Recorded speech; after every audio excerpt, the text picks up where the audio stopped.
Radio Tehran, শুরু হচ্ছে বিশ্ব সংবাদ।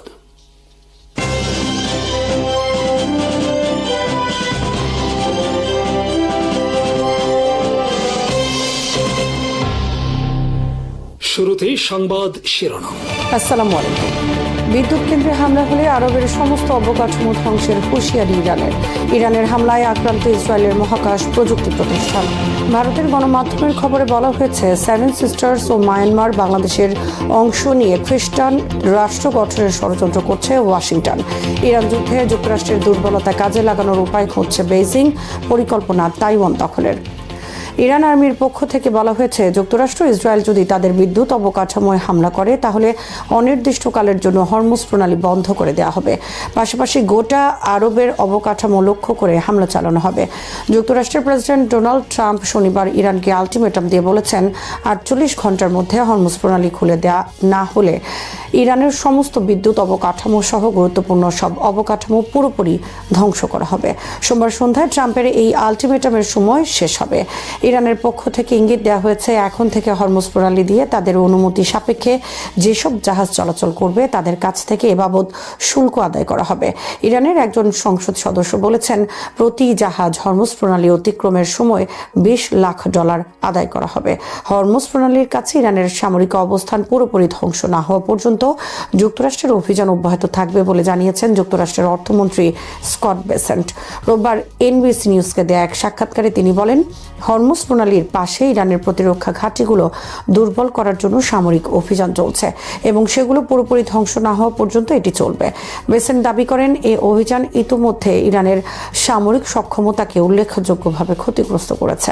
ইরানের প্রেসিডেন্ট মাসুদ পেজেশকিয়ান রোববার ট্রাম্পের হুমকি অগ্রাহ্য করে বলেছেন, আমাদেরকে হুমকি দিয়ে দমানো যাবে না। হুমকি দিয়ে আমাদের পরাভূত বা মাথা নত করতে পারলে এ যুদ্ধ হতো না। তাদের হুমকি আমাদেরকে কেবল ঐক্যবদ্ধ হতে সহায়তা করছে। ইসরায়েলের রাষ্ট্রায়ত্ত প্রতিরক্ষা ও মহাকাশ প্রযুক্তি প্রতিষ্ঠান ইসরায়েল অ্যারোস্পেস ইন্ডাস্ট্রিজ IAI লক্ষ্য করে হামলা চালানোর দাবি করেছে ইরানের সেনাবাহিনী। সরকারি বার্তা সংস্থার বরাতে দেয়া এক বিবৃতিতে ইরান জানায়, তারা ড্রোন হামলা চালিয়েছে বেন গুরিয়ন আন্তর্জাতিক বিমানবন্দরের কাছে অবস্থিত IAI এর স্থাপনাগুলোর ওপর। একই সঙ্গে সৌদি আরবের প্রিন্স সুলতান বিমান ঘাঁটিতে অবস্থানরত একটি আমেরিকান নজরদারি বিমানকেও লক্ষ্যবস্তু করা হয়েছে বলে দাবি করা হয়। তবে হামলার প্রকৃতি বা ক্ষয়ক্ষতির বিস্তারিত বিষয়ে কোনো তথ্য দেয়নি ইরান। ইরান যুদ্ধে প্রকাশ্যে চলে এসেছে একাধিক আমেরিকান সমরাষ্ট্রের দুর্বলতা। ইরানের হামলা মোকাবেলায় কাজে আসছে না তাদের থার্ড মিসাইল, প্যাট্রিয়ট মিসাইল সহ কোনো ধরনের আকাশ প্রতিরক্ষা ব্যবস্থা।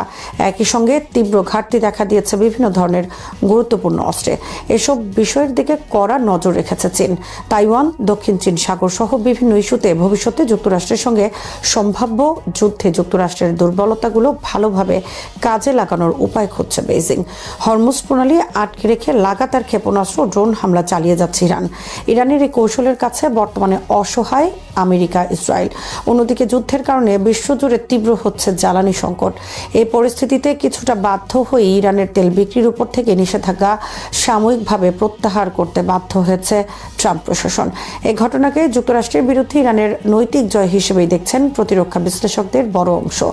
পশ্চিমা গণমাধ্যমের প্রতিবেদন অনুযায়ী ইরান বনাম আমেরিকা ইসরায়েলের যুদ্ধের ওপর কড়া নজর রেখেছে চীন। আমেরিকান আর্মির দুর্বলতা খুঁজে বার করাই বেইজিং এর উদ্দেশ্য। দীর্ঘদিন ধরেই প্রশান্ত মহাসাগরীয় দ্বীপরাষ্ট্র তাইওয়ানকে কবজা করার ছক কষছে বেইজিং। এ অবস্থায় যুক্তরাষ্ট্র তাইওয়ানের পক্ষ নিয়ে চীনের বিরুদ্ধে যুদ্ধে নামবে সে বিষয়ে যুক্তরাষ্ট্র প্রকাশ্য ঘোষণা দিয়ে রেখেছে। এক্ষেত্রে যুক্তরাষ্ট্র আর্মির বড় ধরনের দুর্বলতা প্রকাশ্যে এসেছে ইরান যুদ্ধের মাধ্যমে। যুক্তরাষ্ট্রের এই দুর্বলতা বেইজিংকে নতুন করে সাহস দেখাচ্ছে তাইওয়ান আগ্রাসনের ক্ষেত্রে। ইরান যুদ্ধ শুরুর আগেই আরবের সব ঘাঁটিতে বিভিন্ন ধরনের অত্যাধুনিক আকাশ প্রতিরক্ষা ব্যবস্থা মজুত করে আমেরিকা। এর মধ্যে patriot missile, terminal high altitude area defence বা থার্ড মিসাইল এবং ANFPS-132 upgraded early warning radar. এছাড়া আরব সাগর, ভূমধ্যসাগর এবং লোহিত সাগরে মোতায়েন রণতরীগুলো রয়েছে মাঝারি পাল্লার এয়ার ডিফেন্স সিস্টেম।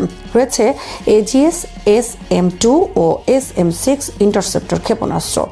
ইসরায়েলে মোতায়েন আছে আছে যুক্তরাষ্ট্রের থার্ড এবং প্যাট্রিয়ট মিসাইল সিস্টেম, কিন্তু ইরানের বিরুদ্ধে এগুলোর কোনোটাই সেভাবে কাজে আসেনি। যুক্তরাষ্ট্র ইসরায়েল পুরোপুরি ব্যর্থ হয়েছে ইরানের হাইপারসনিক মিসাইল প্রতিহত করতে, এমনকি প্রচলিত অনেক মিসাইল ও ড্রোনও প্রতিহত করতে পারছে না তারা। হাইপারসনিক ক্ষেপণাস্ত্রকে বাদ দিলে ইরানের কামিকাজে বা আত্মঘাতী ড্রোনও চীনা সামরিক গবেষকদের নজর কেড়েছে। সস্তার এই হাতিয়ার ব্যবহার করে কয়েক কোটি টাকা মূল্যের মার্কিন রাডার উড়িয়ে দেওয়ার দাবি করেছে আইআরজিসি। ঝাঁকে ঝাঁকে পাইলটবিহীন এসব ড্রোন হামলা আরবের তেল ক্ষেত্রগুলিতে আগুন জ্বালানোর কাজটা সুচারুভাবে সম্পন্ন করেছে। সাউথ চায়না মর্নিং পোস্টের কাছে এ ব্যাপারে হ্যান শেনং নামের এক চীনা সামরিক গবেষক বলেছেন, ইরানি দূরপাল্লার ড্রোন ঠেকাতে আকাশ প্রতিরক্ষার কয়েক কোটি মূল্যের ইন্টারসেপ্টর ক্ষেপণাস্ত্র ব্যবহার করেছে আমেরিকা। এতে লাফিয়ে লাফিয়ে বাড়ছে যুদ্ধের খরচ। ভারতের গণমাধ্যমে অভিযোগ করা হয়েছে উত্তর পূর্ব ভারতের রাজ্যগুলো নিয়ে একটি স্বাধীন খ্রিস্টান রাষ্ট্র তৈরির ষড়যন্ত্র করছে যুক্তরাষ্ট্র। স্বাধীন এক খ্রিস্টান রাষ্ট্র প্রতিষ্ঠায় মায়ানমার এবং বাংলাদেশেরও কিছু এলাকা সামিল করার পরিকল্পনা রয়েছে তাদের।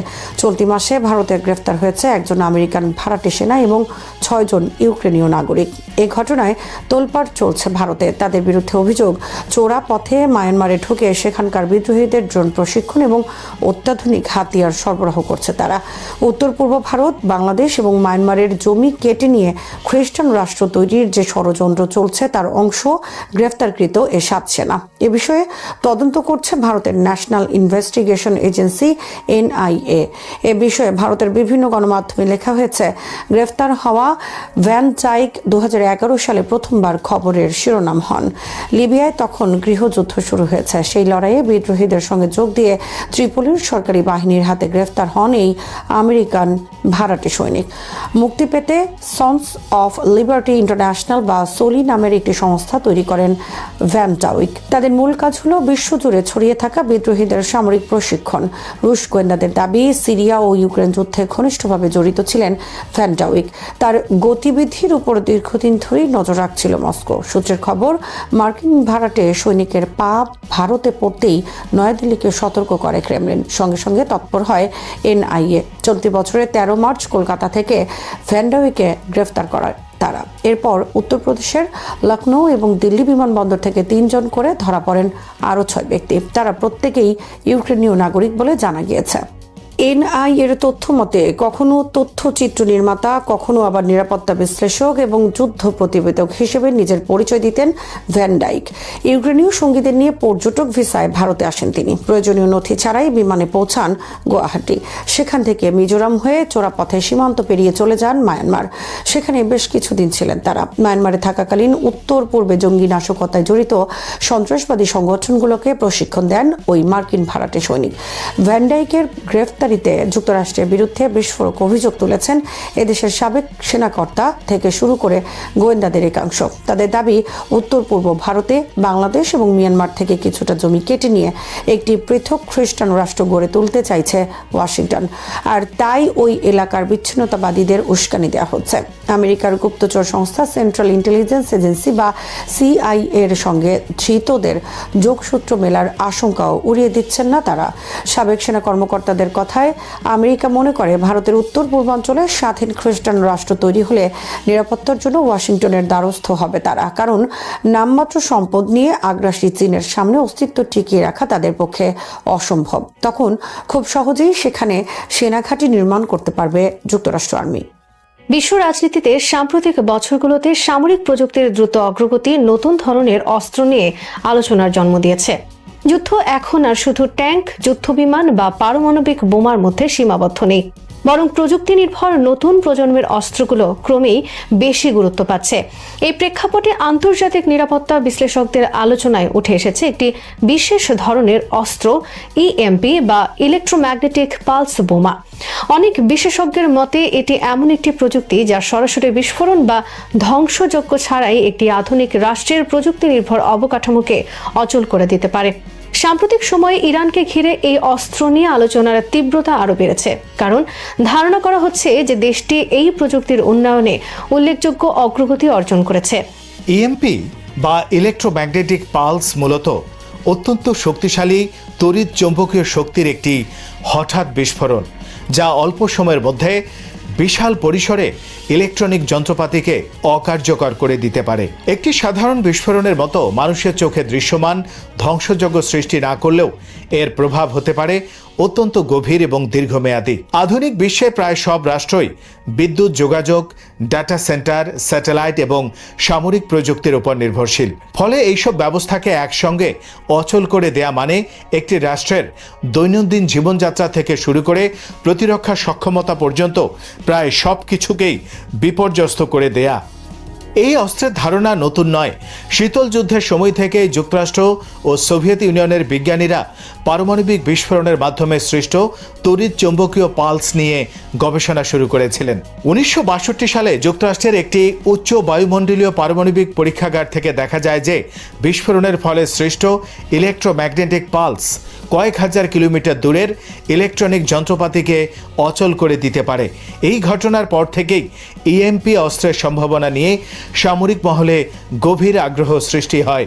তবে সেই সময় এই প্রযুক্তি মূলত পারমাণবিক বিস্ফোরণের সঙ্গে যুক্ত ছিল, যা ব্যবহারের ক্ষেত্রে আন্তর্জাতিক আইন এবং রাজনৈতিক বাস্তবতার কারণে অত্যন্ত ঝুঁকিপূর্ণ ছিল।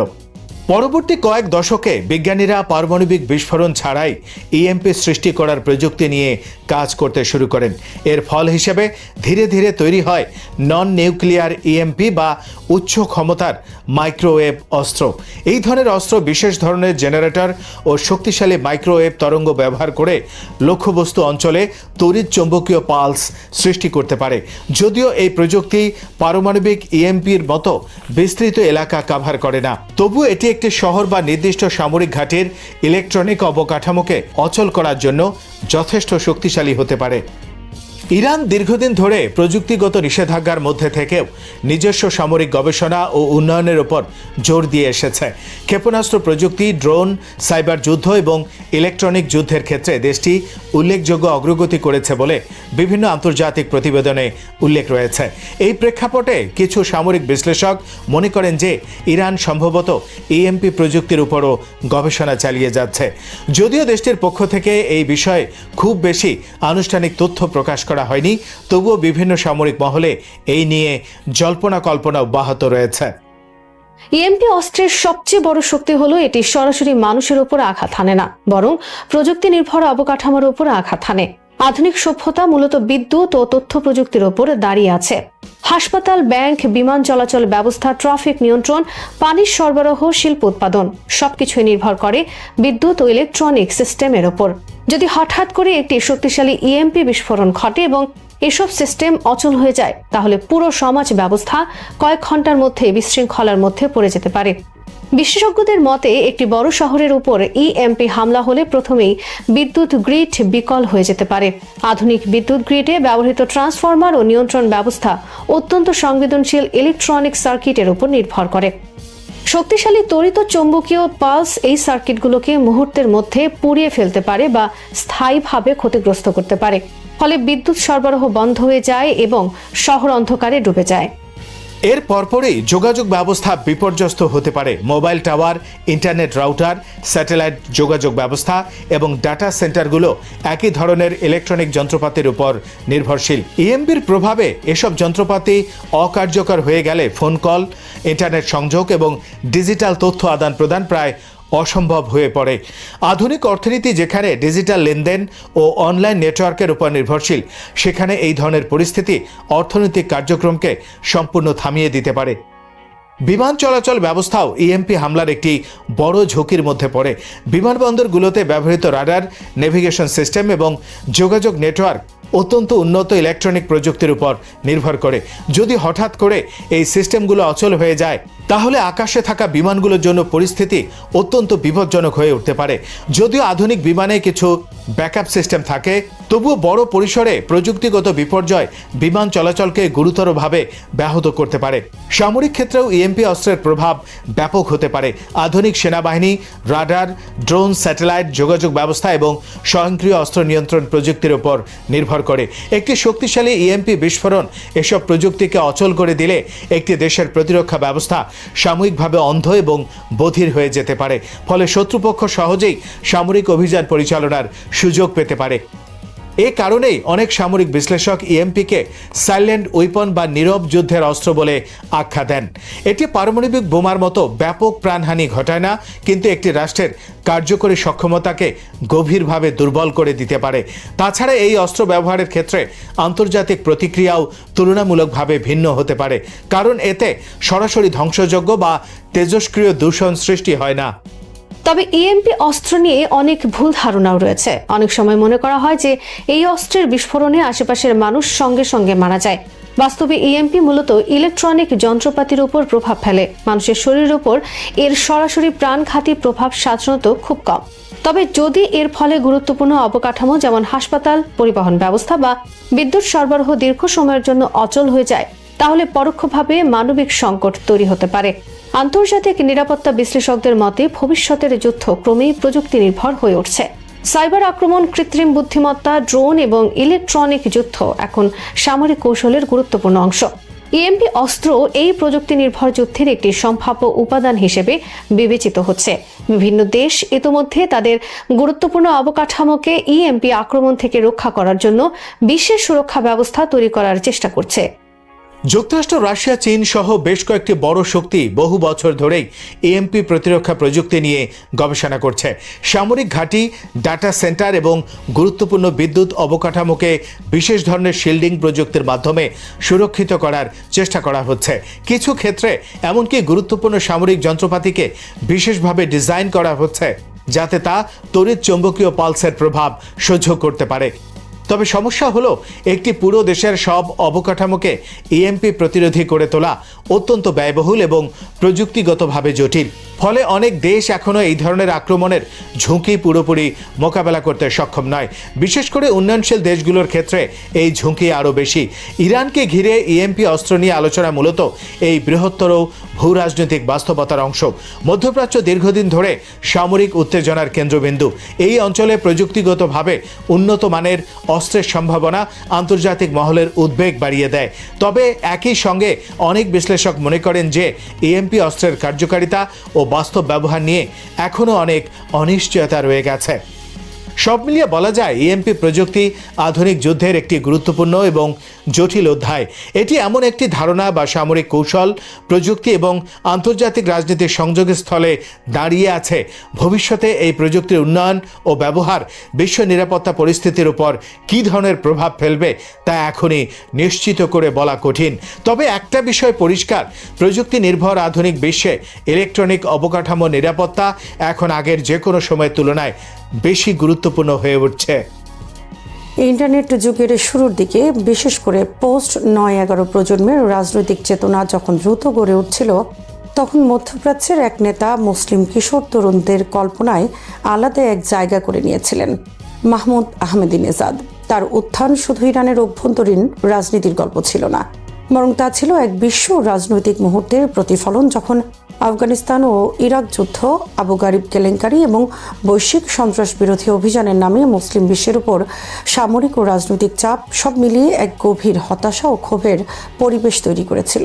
সেই প্রেক্ষাপটে আহমেদিনেজাদ অনেকের কাছে হয়ে ওঠেন প্রতিবাদের প্রতীক, সরাসরি ভাষায় কথা বলা এক রাষ্ট্রনেতা, যিনি যুক্তরাষ্ট্র ও ইসরায়েলের বিরুদ্ধে আপোষহীন অবস্থানের দাবি করতেন। 2001 সালে যুক্তরাষ্ট্রের নেতৃত্বে আফগানিস্তানে তালেবান সরকারের পতন এবং 2003 সালে ইরাকে সাদ্দাম হোসেন সরকারের পতনের পর মধ্যপ্রাচ্যের শক্তির ভারসাম্য নাটকীয়ভাবে বদলে যায়। এই দুই যুদ্ধে ওয়াশিংটনের আগ্রাসী ভূমিকা মুসলিম বিশ্বের বড় অংশে তীব্র ক্ষোভের জন্ম দেয়। কিন্তু একই সময়ে অধিকাংশ আরব রাষ্ট্রের সরকার কূটনৈতিকভাবে নরম অবস্থান নেয়। কেউ প্রকাশ্যে সমর্থন না করলেও সরাসরি বিরোধিতাও খুব কম ছিল। এই নীরবতার মধ্যেই 2005 সালে ইরানের প্রেসিডেন্ট নির্বাচনে জয়ী হন আহমেদিনেজাদ। সাবেক তেহরান মেয়র হিসেবে পরিচিত, তুলনামূলক অখ্যাত এই রাজনীতিক দ্রুতই আন্তর্জাতিক মঞ্চে আলোচিত হয়ে ওঠেন তার ভাষণের কারণে। তার বক্তৃতাগুলো ছিল সরাসরি, কখনো উস্কানিমূলক, কখনো তীব্র সমালোচনামূলক। জাতিসংঘের সাধারণ পরিষদে দেয়া ভাষণে তিনি পশ্চিমা নীতির কড়া সমালোচনা করেন, ফিলিস্তিন প্রশ্নে ইসরায়েলের নীতিকে আক্রমণ এবং যুক্তরাষ্ট্রের পররাষ্ট্র নীতিকে দ্বিমুখী বলে অভিহিত করেন। এই ভাষণগুলো ইউটিউব ও বিভিন্ন অনলাইন ফোরামে দ্রুত ছড়িয়ে পড়ে। মনে রাখতে হবে সেটি ছিল সোশ্যাল মিডিয়ার প্রারম্ভিক যুগ। ফেসবুক, ইউটিউব, ব্লগ স্পট এসব প্ল্যাটফর্ম তখন নতুন প্রজন্মের রাজনৈতিক সচেতনতার প্রধান ক্ষেত্র হয়ে উঠছিল। মুসলিম বিশ্বে, বিশেষ করে দক্ষিণ এশিয়ায় তরুণরা প্রথমবারের মতো সরাসরি কোনো মুসলিম রাষ্ট্রনেতার কণ্ঠস্বর শুনেছিলেন, যিনি পরাশক্তির বিরুদ্ধে কড়া ভাষায় কথা বলেছেন। আহমদিনেজাদের ব্যক্তিগত জীবনযাপনও এই জনপ্রিয়তার পেছনে বড় ভূমিকা রাখে। প্রেসিডেন্ট হয়েও সাধারণ পোশাক পরা, ব্যক্তিগত সম্পদের প্রদর্শন এড়িয়ে চলা, সরকারি বাসভবনে সরল জীবনযাপন, এসব খবর গণমাধ্যমে প্রচারিত হয়। যদিও পরবর্তীতে এসবের কিছু নিয়ে বিতর্ক ও অতিরঞ্জনের অভিযোগ ওঠে, তবুও সে সময়ের তরুণদের কাছে এই চিত্রটি ছিল শক্তিশালী প্রতীক। মধ্যপ্রাচ্যের বহু রাজতান্ত্রিক শাসকের বিলাসবহুল জীবনযাত্রার বিপরীতে এক সাধারণ প্রেসিডেন্ট, এই বৈপরীত্য তাকে আলাদা করে তোলে। রাজনৈতিক অবস্থানের দিক থেকে তিনি ইরানের প্রতিরোধ নীতিকে জোরদার করেন। ইরান দীর্ঘদিন ধরেই ফিলিস্তিনি গোষ্ঠীগুলোর সঙ্গে সম্পর্ক বজায় রেখেছিল। প্রথমে পিএলও, পরে ইসলামিক জিহাদ ও হামাসের সঙ্গে যোগাযোগ এবং সহায়তা বৃদ্ধি পায়। 2006 সালে ফিলিস্তিনের নির্বাচনে হামাসের জয় এবং আন্তর্জাতিক অঙ্গনে তাদের বিচ্ছিন্নতার প্রেক্ষাপটে তেহরান প্রকাশ্য সমর্থন জোরদার করে। এই অবস্থান আরব রাস্তায় জনপ্রিয়তা পায়, বিশেষত যখন অনেক আরব সরকার হামাসের প্রতি নীরব ছিল। একই বছরে লেবাননে ইসরায়েলের সঙ্গে হিজবুল্লাহর সংঘাত নতুন মাত্রা পায়। ইসরায়েল হিজবুল্লাহ যুদ্ধ, যা আন্তর্জাতিক অঙ্গনে 2006 লেবানন যুদ্ধ নামে পরিচিত, আঞ্চলিক রাজনীতিতে এটি বড় প্রভাব ফেলে। ইরান সমর্থিত সংগঠন হিজবুল্লাহ ইসরায়েলি সামরিক শক্তির বিরুদ্ধে টিকে থাকে এবং সীমান্ত অঞ্চলে ইসরায়েলি বাহিনীকে প্রত্যাশিত দ্রুত বিজয় থেকে বঞ্চিত করে। অনেক বিশ্লেষক একে সামরিক ড্র বলে বর্ণনা করলেও আরব বিশ্বের রাস্তায় এটি প্রতিরোধের বিজয় হিসেবে প্রচারিত হয়। আহমদিনেজাদের বক্তব্য ও তেহরানের সমর্থন সেই বয়ানের অংশ হয়ে ওঠে। এই সময়টায় বিভিন্ন আরব দেশের জনমত জরিপ তাকে জনপ্রিয় নেতাদের তালিকায় দেখা যায়। বিশেষ করে 2006 থেকে 2009 সময়কালে তার নাম একাধিক জরিপে উঠে আসে। তবে এই জনপ্রিয়তা ছিল জটিল এবং বহুমাত্রিক। আরব শাসকদের প্রতি অসন্তোষ, ফিলিস্তিন প্রশ্নে হতাশা এবং যুক্তরাষ্ট্র বিরোধী মনোভাব সব মিলিয়ে এক প্রতীকী সমর্থন তৈরি হয়েছিল। একই সময় শিয়া সুন্নি ভূরাজনৈতিক বিভাজন তখনও সিরিয়ার গৃহযুদ্ধের মতো তীব্র পর্যায়ে পৌঁছায়নি। ফলে ইরানের প্রতি বিরূপ মনোভাব তুলনামূলকভাবে কম দৃশ্যমান ছিল। তবে এই জনপ্রিয়তার সমান্তরালে সমালোচনাও ছিল। ইরানের ভেতরে তার অর্থনৈতিক নীতির কারণে মূল্যস্ফীতি বৃদ্ধি, আন্তর্জাতিক নিষেধাজ্ঞা জোরদার হওয়া এবং রাজনৈতিক দমনপীড়নের অভিযোগ ওঠে। 2009 সালের বিতর্কিত নির্বাচন ও পরবর্তী গ্রিন মুভমেন্ট বিক্ষোভ ইরানের অভ্যন্তরীণ রাজনৈতিক অস্থিরতা বড় অধ্যায়। পশ্চিমা বিশ্বে তার হলোকস্ট সম্পর্কিত মন্তব্য তীব্র সমালোচনার জন্ম দেয়। ফলে আন্তর্জাতিক অঙ্গনে তিনি একাধারে সমর্থিত ও নিন্দিত, দুই চিত্রই বহন করতেন। অন্যদিকে লিবিয়ার নেতা মুয়াম্মার গাদ্দাফি 2003 সালে গণবিধ্বংসী অস্ত্র কর্মসূচি ত্যাগের ঘোষণা দেন এবং পশ্চিমা বিশ্বের সঙ্গে সম্পর্ক স্বাভাবিক করার উদ্যোগ নেন। এই প্রেক্ষাপটে অনেকের চোখে আহমদিনেজাদ ছিলেন বিপরীত মেরুর প্রতীক, যিনি আপোষের বদলে সংঘাতমুখী ভাষা ব্যবহার করতেন। যদিও বাস্তবে ইরানের নীতিও কূটনৈতিক দর কষাকষির অংশ ছিল, তবুও জনপরিসরে তার চিত্রটি ছিল আপোষহীনতার। সামাজিক মাধ্যমে তার বক্তৃতার ক্লিপ, উদ্ধৃতি, এমনকি তার সাধারণ জীবনযাপনের গল্প ভাইরাল হতে থাকে। বাংলাদেশ সহ দক্ষিণ এশিয়ার বহু তরুণের কাছে তিনি হয়ে ওঠেন এক প্রজন্মের আইকন। সেই মুগ্ধতার পেছনে রাজনৈতিক বিশ্লেষণের চেয়ে আবেগ ও প্রতীকী প্রতিরোধের আকর্ষণ বড় ভূমিকা রাখে। কেউ তো আছে যে কথা বলছে, এই অনুভূতি ছিল মূল চালিকা শক্তি। সময়ের সঙ্গে সঙ্গে আঞ্চলিক বাস্তবতা বদলায়। সিরিয়ার গৃহযুদ্ধ, ইয়েমেন সংকট, ইরান সৌদি প্রতিদ্বন্দ্বিতা, এসব ঘটনায় মধ্যপ্রাচ্যের রাজনীতি আরও মেরুকৃত হয়ে ওঠে। ইরানের আঞ্চলিক ভূমিকা নিয়ে আরব বিশ্বের ভেতরেই মতভেদ বাড়তে থাকে। ফলে আহমদিনেজাদের প্রতীকী জনপ্রিয়তাও ধীরে ধীরে ক্ষীণ হয়ে আসে। তার প্রেসিডেন্সি শেষ হয় 2013 সালে এবং ইরানের রাজনৈতিক অভ্যন্তরে নতুন ভারসাম্য তৈরি হয়। তবু একটি প্রজন্মের স্মৃতিতে তিনি থেকে যান পোস্ট 9/11 যুগের একটি প্রতিবাদী মুখ হিসেবে। ইতিহাসের বিচারে তার উত্তরাধিকার জটিল, একদিকে আন্তর্জাতিক নিষেধাজ্ঞা ও বিতর্ক, অন্যদিকে প্রতিরোধ রাজনীতির প্রতীকী শক্তি। তার বক্তব্য অনেক সময় উত্তেজনা বাড়িয়েছে, আবার তার অবস্থান অনেকের কাছে আত্মমর্যাদার প্রতীক হয়েছে। এই দ্বৈততা না বুঝে তাকে মূল্যায়ন করা কঠিন। আজ যখন তার জীবন ও রাজনৈতিক যাত্রা ফিরে দেখা হয়, তখন স্পষ্ট হয় যে কোনো নেতার জনপ্রিয়তা কেবল তার নীতির কারণে নয়, বরং সময়ের প্রেক্ষাপটের কারণেও গড়ে ওঠে। আফগানিস্তান ও ইরাক যুদ্ধ পরবর্তী বিশ্ব, মুসলিম বিশ্বের হতাশা এবং ডিজিটাল যুগের সূচনা, এই তিনের সংযোগের স্থলে দাঁড়িয়ে আহমদিনেজাদ এক প্রতীক হয়ে উঠেছিলেন। সেই প্রতীকের প্রতি আবেগী অনুরাগ যেমন ছিল, তেমনি ছিল তীব্র বিরোধিতা।